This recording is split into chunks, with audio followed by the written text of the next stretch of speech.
Hey guys, welcome back to Buzzer to Buzzer. Alright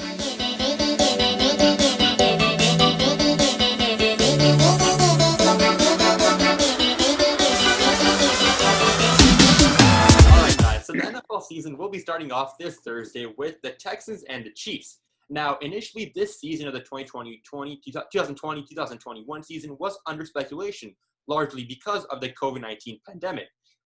As a result, we did see the preseason being canceled. However, the NFL being led by the commissioner, Roger Goodell, and the players' union did reach an agreement, and football action will be starting up this Thursday again and continuing throughout the Thursdays and Sundays as well. Now, today, we're going to get off and start off with a new segment called NFL Talk and talk about the first week and talk about specifically the key matchups and what we think is going to go down. So without any further ado, let's get to it.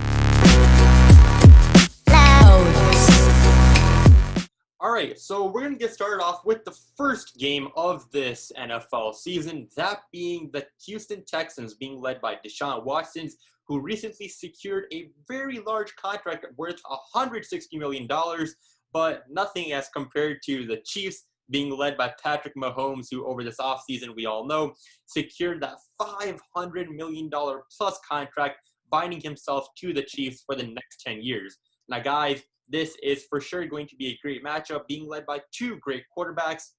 What do we think is going to go down in this game? All right. There's no doubt that both teams are great teams, but as we can see, the Chiefs just have a powerhouse offense, and with Pat Mahomes leading it, and with no really changes to their offensive roster, I think that the Chiefs are going to take this dub. Yeah, for me, I could see either going two ways. I could see Texans winning close or Chiefs blowout. I'm leaning towards Chiefs blowout right now, but you never know. I mean, you have Deshaun Watson. You still got great receivers around him. You got David Johnson this year, J.J. Watt. Anything could happen, especially with the limited fans in the stadium. But I do think Chiefs do win in a close one. Yeah, I'm gonna have to agree with you guys. I don't think Deshaun Watson, with the loss of DeAndre Hopkins, gets back enough firepower with David Johnson. And like Abi said, you don't see many changes on the Chiefs roster. They're gonna win. Yeah, I know it's going to be wrong if we pick the Texans to go. Despite Deshaun Watson for sure having a great season last season, and he's going to pop off this season, nevertheless. But with that loss of DeAndre Hopkins, the Texans are losing people by, it looks like, the season now. And I feel like that Patrick Mahomes and the Chiefs offense largely unchanged throughout this offseason.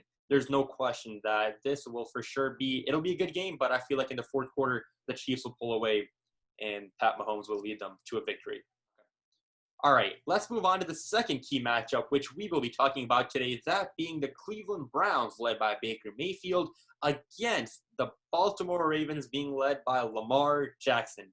Now, guys, this is, I don't think, one game which we can say is going to go either way, but as both teams have improved or made some changes this offseason to maybe change the outcome. So what are we feeling this game? Well, I don't have to disagree with you right there. I don't think that it can go either way. For me, it's an easy decision in which the Ravens absolutely destroy the Browns. I know Arden's going to disagree with me because he believes in Baker Mayfield, but come on, Lamar Jackson, he's just going to fire from game one, and with the running backs and their defense, yeah, Browns don't stand a chance. Yeah, I think Abi's wrong on this one. Okay, yeah, we talk about Lamar Jackson as if he's some type of legend or something. Okay, he had one good season, and you saw at the end of the season, Titans figured him out, blew him out easy. Baker Mayfield comes back with the revamped offense, a much better coach this year. You still got Kareem Hunt and Nick Chubb in the backfield. You got this year Olivier Vernon, Myles Garrett. They got another safety in Grant Delpit this year. Everyone comes back healthy. I think Baker Mayfield has a career year. And I think it's going to be a shocker that the Browns win. Yeah, B, I'm very surprised you were saying that the Ravens will win this in a blowout. I mean, were you even watching the playoffs last year? I know your Seahawks were playing in the NFC, so you might have skipped some of the AFC games, but it sure looked like the Titans knew exactly what was going on with the Ravens. And I think every team in the league has picked up now how to shut down Lamar Jackson. And sure, right, the Ravens get a whole offseason to try and build a new approach, but it's the same player, right? He runs the ball, he throws the ball. It's not hard to figure it out. Exactly. If we brought up back that segment we used to do early on during this Buzzer to Buzzer channel, that being the blasphemy or not, I mean, that's 100% blasphemous. What you're talking about the Ravens. I mean, on this show, let alone, we've talked about it countless times in our previous episodes about the NFL, of how the NFL has figured out Lamar Jackson. for sure, not taking away any credit from him. He had a heck of a season, deservingly won the MVP for the amazing run game which he had. However, most teams are going to figure it out, let alone we saw it in those playoffs. The Titans completely shut down his run game, forcing him to make those throws. And, for sure he probably improved on that throwing game. I feel like it's not going to be enough to stop the Cleveland Browns. They have a very strong run game, especially, Arnie, like you mentioned, being led by the likes of Nick Chubb and having Kareem Hunt as an option as well. Kareem Hunt was a pretty good player a couple years back, ever since the allegations and all that happened. But, although he is a backup for now, I feel like he can also have a great season. And I feel like that, especially that Baker Mayfield will hopefully start finding his place in the team once again. And, last season we did sort of see him being adjusted, but I feel like this season he will break out finally. And him and OBJ, Odell Beckham Jr., will finally have a great season. And the Browns will go far. Yeah, I just want to add that I'm not doubting the fact that a lot of teams will figure out the Ravens offense and Lamar Jackson. I just don't have faith in Baker Mayfield's consistency and the consistency of his wide receivers. I mean, most of his players like Nick Chubb, Kareem Hunt, they all have the same roster last year too. And I don't think that a head coach can affect a team that much to the point where they beat a team like the Ravens, who are still really good, even without Lamar running all over the place. Okay, see, that's where I have to disagree with you, AB. A head coach, I think, can make all the difference in the world. You saw last year, Freddie Kitchens was abysmal. I mean, I remember one play against the Rams last year on a 4th and 9, he called a run play. I mean, who does that? Okay, I think you saw Kevin Stefanski with the Kirk Cousins last year, right? Kirk Cousins was a great, I'd say a top 7 or 8 quarterback in the league last year. And we already know what Baker Mayfield's talent is. He just needs someone who can kind of put that talent all together with the players he has around him. So coupled with the fact that Lamar Jackson can't really throw the ball and that Baker Mayfield's got a revamped offense this year, I think that we could see the Browns definitely winning this year. All right, let's move on to our third key matchup for this week one, that being our hometown team of the Chicago Bears against the Detroit Lions. Now, guys, this provides some context. We recently found out that the Chicago Bears will and have named their starting quarterback as Mitchell Trubisky over Nick Foles, who just signed on a 1-year, $10 million deal. And the Lions recently, just today, early this morning, signed running back Adrian Peterson, former league MVP. Now, what are we going to go here? Let's put away our biases towards the Chicago Bears and have a realistic approach. What do you think is going to happen here? Okay, I think I'm going to start off here. I think this might be a shocker, but I think the Lions do win this game. For the past, I think, 4 or 5 years, I think the Bears have lost week 1. Also, regarding Mitchell Trubisky, I think that was more of a PR move again. Let him come back, play the first couple games, and if he doesn't play bad, he's out of Chicago. And if he doesn't play bad, then, maybe we'll keep him in. But I think they're giving him the benefit of the doubt here, especially since he was the 2nd overall pick. I just think he's not a good enough quarterback to beat Matt Stafford and those weapons, their revamped defense. I think the Lions take game 1. Game 1, week 1 of the Bears season is going to be significant of something. It's going to be the first game of Mitchell Trubisky's 2020-2021 MVP run. He's going to throw for at least 2 or 3 TDs, and he's going to 200 yards. He's going to lead the Bears to a win over the Lions, and this is going to be the beginning of a Mitchell Trubisky MVP season. Okay, you're a moron, and I just want to say that I predicted this, or not predicted this. I also said that the Bears were going to win week 1, and when we had the Bears whole season predictions episode, and I'm going to stick with what I said before. I just don't think that the Lions have anything going for them. Yeah, so they got Adrian Peterson, but that man's not in his prime. Obviously, he's really old. I don't think he's going to do a lot for the Lions. And Kenny Golladay, I think their wide receiver 1, can't do it all. And the Bears defense being good, I just don't see the Lions taking this win. Harsh, I love the optimism and the enthusiasm. Every for the past and the delusion. We've all been hoping that we can see that breakout season, and who knows, it might as well be this season. And I feel like that there is a greater possibility of Mitch Trubisky breaking out. Partly because of the pressure. There's a pressure that if he messes up in one game, the Bears, as already discussed, we talked about this previously, that PR move. If Mitch Trubisky has a couple of interceptions a game, he doesn't throw as many touchdowns as he needs to, the Bears easily can make a PR move and saying, oh, we're going to transition to a Super Bowl winning MVP caliber player. Nick Foles is the starting quarterback. That can easily happen. I feel like Mitch Trubisky, knowing that in the back of his mind, that if he messes up, has a bad performance, he's getting replaced. I feel like that's like added hunger. Sure, the man's faced a lot of criticism throughout his years with Chicago, but I feel like finally this might be the year that the pressure is going to be used in an effective way, and it will allow him to be productive, and we might see a revamped Bears team this year. And, despite the Bears losing however many years they've lost the first game of their season, this is a new Bears team. And although we haven't seen some major roster changes besides that Nick Foles and some other changes, I feel like it's a new Bears team in terms of mentality, and the Bears will take away this first week. I would like to mention one more stat here that I was reading over the weekend. The Bears, Mitchell Trubisky notably, is 5-1 and has a passer rating of 115 when one tight end goes for 40-plus yards in the game. Okay? He's 5-1. Imagine, the Bears have only had a tight end go for 40 or more yards per game 6 times in his entire career in Chicago, and he's won 5 of those games. And adding to Harsh's point, maybe not an MVP run, but definitely a Pro Bowl run. I think Mitch Trubisky with the revamped Jimmy Graham and Cole Kmet as second-round pick, if those two are able to produce, I could definitely see Mr. Trubisky having a pretty decent year this year. Abhi, I'm seeing you shake your head. Is it because Jadeveon Clowney left the Seahawks? And Okay. What does that have to do with anything? I don't know. I think I just don't have faith in Trubisky obviously at this point, Harsh is definitely joking because he's not stupid. Who said I was joking? You're calling it delusion now. Wait till he hoists that MVP trophy in February. Arden's having a little bit more of a realistic approach to how Trubisky's going to perform. Even with the tight ends doing well with the stat he just told us, yeah, Trubisky can have a decent year, but nowhere near an MVP season like how Harsh was like he was. I want it to be known that Abhi has ruled out an MVP season for the possibility now. I would say one thing as well, like at the end of last year, 2 years ago, did we think that Lamar Jackson was even MVP contention? And the year before that, did we think Patrick Mahomes was in MVP contention? Yeah. So the last 2 past year, I mean, we didn't know anyone. We didn't have Patrick Mahomes or Lamar Jackson MVP conversation. So I'm not saying it couldn't happen. I just think it's very unlikely. Yeah, exactly. I'm going to go with Aryan. I think that him being a Pro Bowler is very likely this season, especially. Now, although MVP is a bit out of reach, I still feel like it's possible. I'm not going to be on the show and say that it's not possible, but definitely today, this is going in the edits that Abhi has ruled out Mitch Trubisky's breakout season. But we will see the success of the Bears finally start to revamp again. So much for unbiased Bears fan opinions.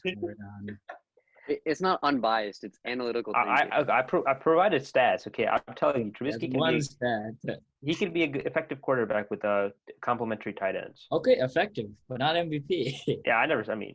Yeah. Right. Only time will tell. All right, let's move on to our 4th key matchup, and I believe one of the most exciting matchups we shall see twice this season. That being, of course, between Tom Brady and Drew Brees of the Tampa Bay Buccaneers versus the New Orleans Saints. Now, guys, providing that context once again, we have seen Tom Brady shift from a powerhouse New England Patriots to the Buccaneers, but never expected the crazy amount of moves to happen this offseason. With, when Tom Brady arrived at Tampa Bay, he had options like Mike Evans, Chris Godwin, but recently we found out that former number 2 overall pick Leonard Fournette has gone to the Buccaneers, making the Buccaneers an even more complete team. Now, the Saints, although they have had their offseason moves as well, with one of the most notable being Emmanuel Sanders coming on in the Saints, as we all know, one of the greatest wide receivers in our game today.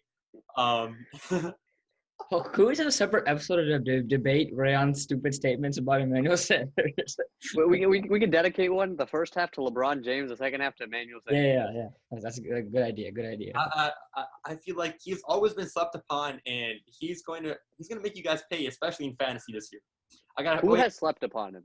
Speaking of fantasy, I got to pick him up on the waivers, so that coming soon. You didn't even draft him. You have this much faith in him. You didn't even draft him this year. I'm saying he's coming off the waiver soon. But anyways, what are we thinking here, guys? This is for sure going to be a great matchup. The Bucs or the Saints?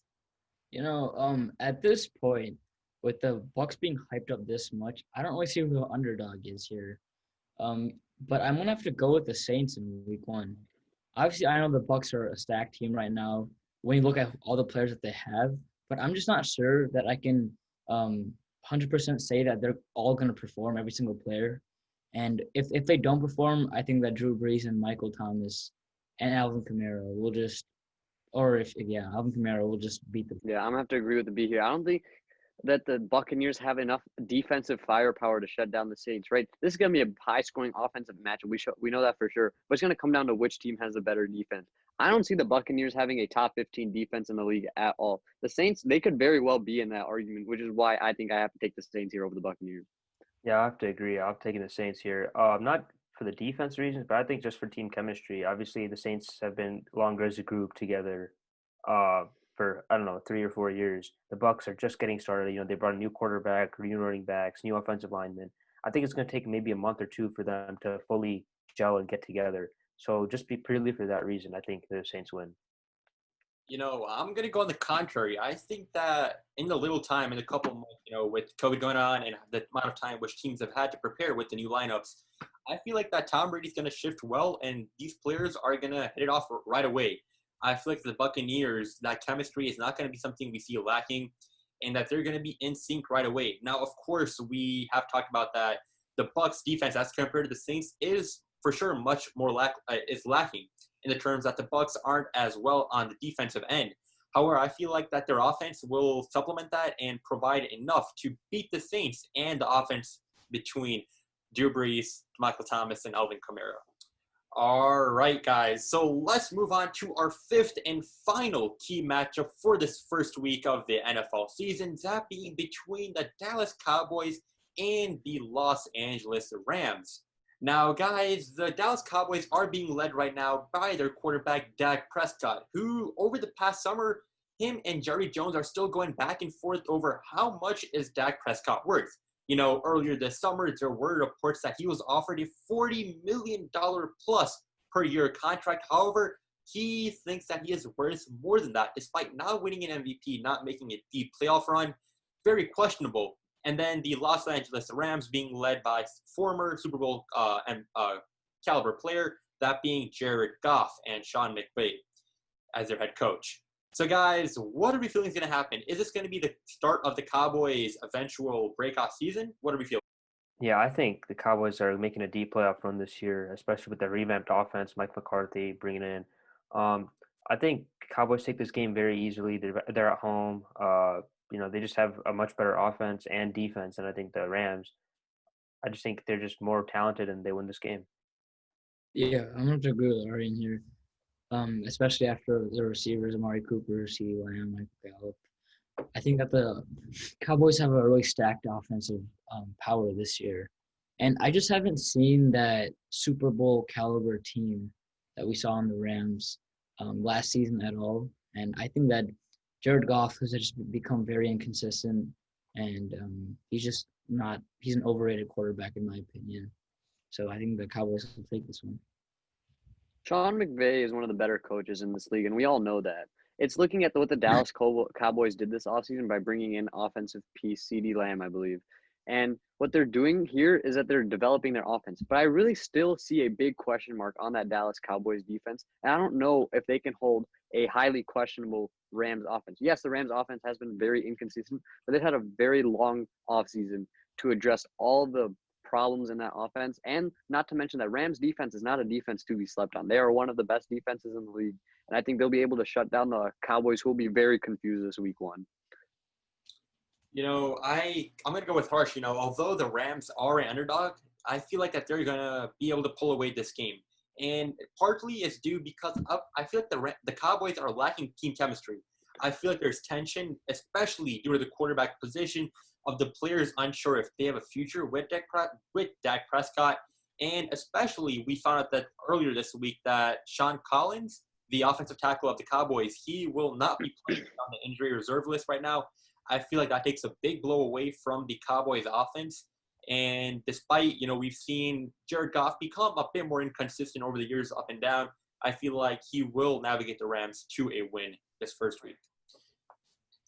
All right, guys. This first week of the NFL season has some pretty good matchups, which we all will be keeping track of. As always, we hope that you guys like this episode. Be sure to hit the like button, subscribe, and comment down your picks of who will be winning these key matchups, which we talked about today.